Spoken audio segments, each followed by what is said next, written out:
Why, hello again. It's Tuesday, and Tuesday can only mean one thing here at the Hammis household. It's car swap day. So today, I am saying goodbye to this BMW electric sports car.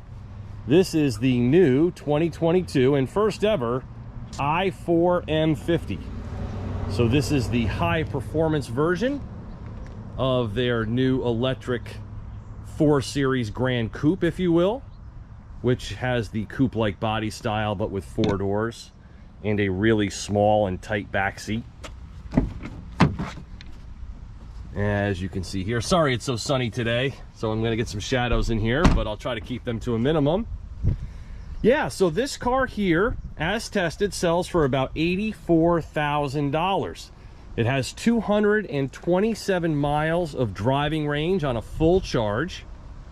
They have partnered with EVgo for their public fast charging network, which in my area stinks because those are the oldest and slowest chargers we have, rated at only 50 kilowatts. And this car has the capability to charge at 200 kilowatts. And if you can find one of those chargers that's working, and currently our Electrify America station here is down and has been for 3 weeks, which really stinks. You can get this car charged up to 80% from 10% in about 30 minutes. And then if you have a 240 volt charger like the ones you can have installed at your home, it would take about 10 hours or overnight. So they do sell a rear drive version of this car called the eDrive 40. But again, this is the high performance model, the M40, so it gets dual motors. It's got a big motor on the rear. So this is a rear drive car at its core. And then it has another electric motor up here at the front for xDrive all-wheel drive capability. It also has what is essentially a limited slip differential, but it's built into the actuator here on the rear axle. So it acts more quickly to help with straight line stability. And this car here also, as you can see, has the optional 20-inch wheels. Now, other than aesthetics and performance reasons, why is that important? Well, it's because this car has the lowest driving range of any i4 model. Because when you upsize to the 20-inch wheels, you continue to lose range. So all of these things have an effect on how far you can drive this car at a full charge. So keep that in mind if you're interested in such a car. But I think this one here is really going to, it's really going to appeal to a very specific person with eccentric tastes because of the fact that it has a relatively low driving range. It's got the tiny rear seats and it's very, very expensive, especially optioned up like this one. But this Portimao blue metallic-y matte finish paint, which is like a $4,000 upcharge, is absolutely gorgeous. And I'm afraid it rained last night, so I'm not showing it to you in its full beauty, but it is a gorgeous blue. Everyone that has seen it absolutely loves it. And if you've noticed, this one has the carbon fiber exterior package. It's a very, very progressive car, which is highly charismatic in a lot of ways because its acceleration is really otherworldly. It is blisteringly fast. This car here will do 0 to 60 in 3.7 seconds, but it feels even faster than that. But the odd thing about it is that it's done in almost complete silence, unless you have this feature on called Iconic Sounds. So let's fire her up. So BMW partnered with an Academy Award winning person, I don't know exactly what, composer, Hans Zimmer, to come up with the sounds to accompany this car's acceleration. So there are different drive modes. You've got the standard stuff here, Sport, Comfort, Eco, Pro. So if you put it into Sport and you choose this Sport Boost function, this gives you an added shot of adrenaline to fully extract this car's 536 horsepower and nearly 600 pound-feet of torque for a limited amount of time for maximum acceleration for about 20 seconds or so. And it is really, really crazy. So if you go over here to drive settings, see this little button here for iconic sounds? You can turn it off, and in that case, you hear really nothing. It's such an eerie, odd experience.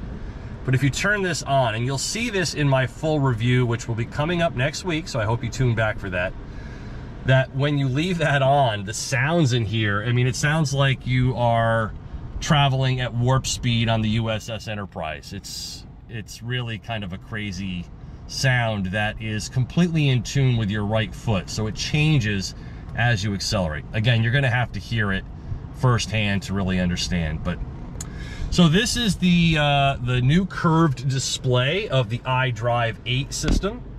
So this was my first experience, at least long term, with iDrive 8, which still incorporates down here the rotary dial, the associated buttons, and then up here, this is really where the newness shows. You can see they've kind of just laid it out like other manufacturers are doing with these just tiny little icons, which oddly are not alphabetically listed, so I find myself constantly scrolling through trying to find what I want in this sea of icons. So, I mean, I will withhold judgment until I continue to drive these new BMWs with this system. I didn't find it to be very user-friendly. I do like the fact that they have taken the CarPlay apps and built them right into their own. So they're all in here. And what I mean by that is, oh, actually, I can't show you. You know why? Because I had to disconnect my phone in order to show you this car so it didn't cut the audio out. But anyhow, the apps that I have on my phone would normally be included right in here, and any kind of map usage like navigation is also incorporated both into the head-up display and into the driver display. So there's a nice seamless integration here of your phone and the BMW iDrive system, which is very nice. Other interesting little tidbits here. See this live vehicle button? I was reading about the tire pressure monitor system here. We've all seen this before, where they give you not only the PSI, but the temperature of each tire. But this car here, if the service center scans the tire's QR code, it will automatically recognize the exact brand, size, and manufacture date of your tires and give you alerts as to when they should be rotated or changed completely or have the inflation pressure checked. I mean, that's pretty cool. That's like taking tire pressure monitoring to a whole new level. Pretty wild stuff. This car is made with a lot of recycled materials, of course. It is produced with as few rare earth metals as possible. They partner and mine, I should say, their own, I believe, cobalt and lithium in Australia, and then turn it over to the production companies to build out the batteries and motors and so forth. So it's got that eco-friendly vibe going to it, but it's not as overt as a lot of the electric cars I've been driving lately. Like when you look inside of here, you feel like you're basically in just any other BMW. So they kind of take this car to a performance level, putting the greenness of it kind of on, I don't want to say the back burner, but kind of under the cover a little bit. You know, this is a BMW. It's not until you actually start to drive it does it really feel like you're driving something, you know, that's completely different. And by that, I only mean because of the electric propulsion. It handles great. It's heavy, weighs over 5,000 pounds, which is more than most of the X5 models, but it's got the low center of gravity with the battery pack, of course, situated and planted below, and it just kind of hugs the road and does its thing, and it's a lot of fun to drive. It really is. And I'll show you a lot more of that when it comes to the full review coming up. But yeah, so I don't know. Are people interested in an electric sports car from BMW? I used to love the i8. That was my favorite, or one of my favorite test drives in a long, long time. That car was discontinued a couple of years ago, and that of course was a plug-in hybrid. It wasn't an all-electric. So this is kind of the evolution of that, and more and more coming. The iX SUV, which I'll have in a couple of weeks, the i7. So here come the electrics. So here's the Grand Coupe body style. So it's a hatchback.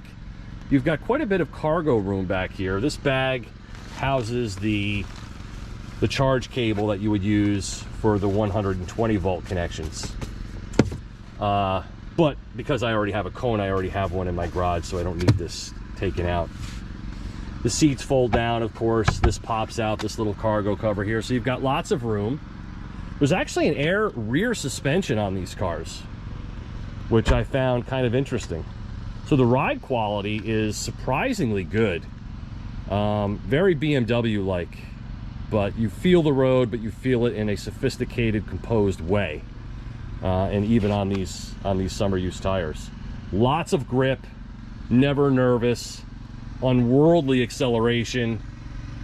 That's what this car is all about. But I don't know if a lot of people might be missing that visceral component of, you know, turbocharged or V8 sound or something like that. You know, it's going to be a personal preference kind of thing. Laser light technology with adaptive headlights. So this car is fully loaded for $84,000. They start at a more reasonable mid-60s price. Yeah, and there's no frunk here. This pops open to release just a big plastic BMW engine cover. So I hope you're doing well. Heat wave is broken here in upstate New York. It's the first normal feeling day in about a week, and I hope you're enjoying summer.